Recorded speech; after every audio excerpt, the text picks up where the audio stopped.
Hello guys. यहाँ हम steno for all YouTube channel के माध्यम से हिंदी और अंग्रेजी की अलग अलग गतियों पर डिक्टेशन उपलब्ध करा रहे हैं। यह हमारा steno for all YouTube channel है। सभी डिक्टेशन लिखने के लिए तैयार रहें। सभी 160 शब्द प्रति मिनट की गति के लिए तैयार रहें।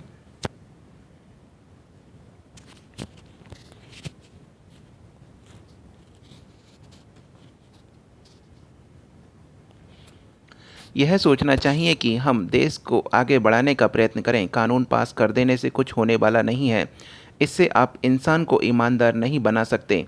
मैं चाहता हूं कि सोशल जस्टिस हो, तभी देश तरक्की कर सकेगा। देश को सफल बनाने के लिए पंचवर्षीय योजनाओं की आवश्यकता है और उनको सफल बनाने के लिए यह ज़रूरी है कि हमारी योजनाओं में मालिक मजदूर दोनों का सहयोग हो। मेरा निवेदन यह है कि हमारे मुल्क की जो व्यवस्था है उसको आज यह प्रोत्साहन नहीं मिलता है। इसलिए देश का हित इसी में है कि हम आमदनी को बांध दें। आ, आप देखेंगे कितने उद्योग प्राइवेट सेक्टर में हैं और कहते हैं कि हमें प्राइवेट सेक्टर को भी उन्नत करना है, लेकिन इसका नतीजा क्या हो रहा है? हमारे देश के कारखाने विदेशों से आने वाले तेल को साफ करने के लिए भी तैयार नहीं होते। इस तरह से हमारी पंचवर्षीय योजनाओं को सफल बनाने की कोशिशें प्राइवेट सेक्टर के लोग करते हैं। जब तक आप निश्चित नीति नहीं बनाएंगे तब तक देश की प्रगति संभव नहीं है। इसीलिए आपको चाहिए कि प्राइवेट सेक्टर का राष्ट्रीयकरण करें, जिससे बहुत बड़ी राशि देश के विकास कार्यों में लगाई जा सकती है और प्राइवेट सेक्टर की मुनाफाखोरी से पैदा होने वाला धन भी कम हो सकता है। जिस परिस्थिति में आज हम हैं उसी परिस्थिति में हम नहीं रह कह सकते कि आप कभी रहे होंगे। हर एक नागरिक का उसके जीवन पर गहरा प्रभाव पड़ता है। आज की परिस्थिति में तो और भी ज़्यादा जोर देकर कहा जा सकता है कि यदि हम परिस्थितियों पर काबू पाने में असफल हो गए तो आप कभी भी जीवन में उन्नति नहीं कर सकते। देश की परिस्थितियाँ, आपकी अपनी पारिवारिक परिस्थितियाँ, आपकी आर्थिक परिस्थितियाँ और आपकी सामाजिक परिस्थितियाँ पर काफ़ी प्रभाव डालती हैं। जिस देश की सामाजिक राजनीतिक परिस्थितियां ठीक होती हैं, उस देश के नागरिक की सामाजिक और आर्थिक परिस्थितियां भी ठीक रहती हैं। देश में विषम परिस्थितियां हों तो आपकी अपनी घरेलू परिस्थितियां भी विषम हो जाती हैं, क्योंकि महंगाई अपना सर उठाने लगती है। हम नहीं कह सकते कि इसका कारण शासन की दुर्बलताएं हैं। आखिर शासन भी तो हम लोग चलाते हैं।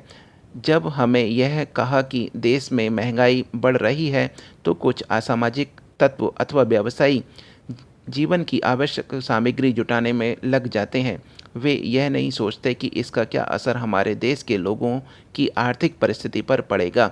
हम चाहते हैं कि देश में ऐसे समाज की स्थापना हो जिससे सभी लोगों को जीवन की अनिवार्य वस्तुएं सुलभ हों और सभी लोग देश के प्रति अपना कर्तव्य समझें। मैं इस संबंध में कहना चाहता हूं कि इस समाज की कल्पना में पर्याप्त समय लगेगा, क्योंकि मेरा निवेदन यह है कि जब तक हम देश से गरीबी को हम दूर नहीं करेंगे तब तक यह कल्पना साकार नहीं हो सकेगी।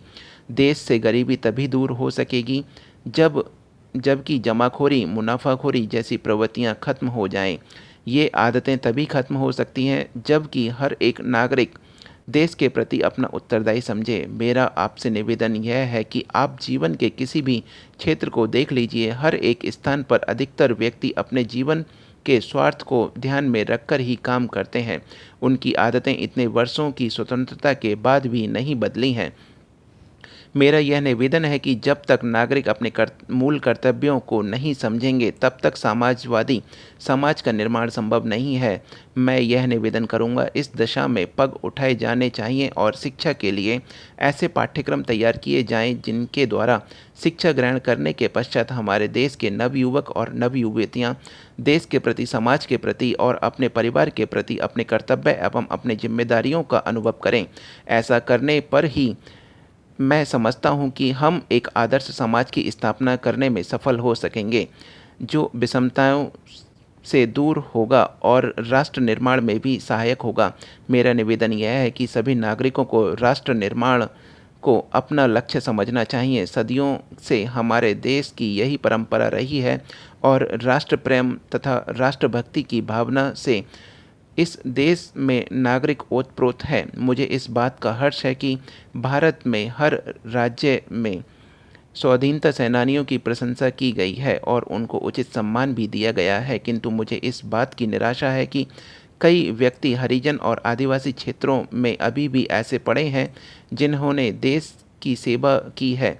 यद्यपि वे लोग जेल नहीं गए थे, तथापि उनकी सेवाओं से देश को बड़ा भारी लाभ हुआ है, परंतु उनको अभी तक किसी भी रूप में सहायता नहीं मिल सकी है।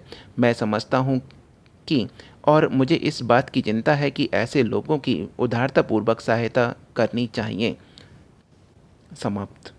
सभी लिप्यंतरण करें और इसका PDF आपको लिंक में दिया गया है, देख सकते हैं। अभी 160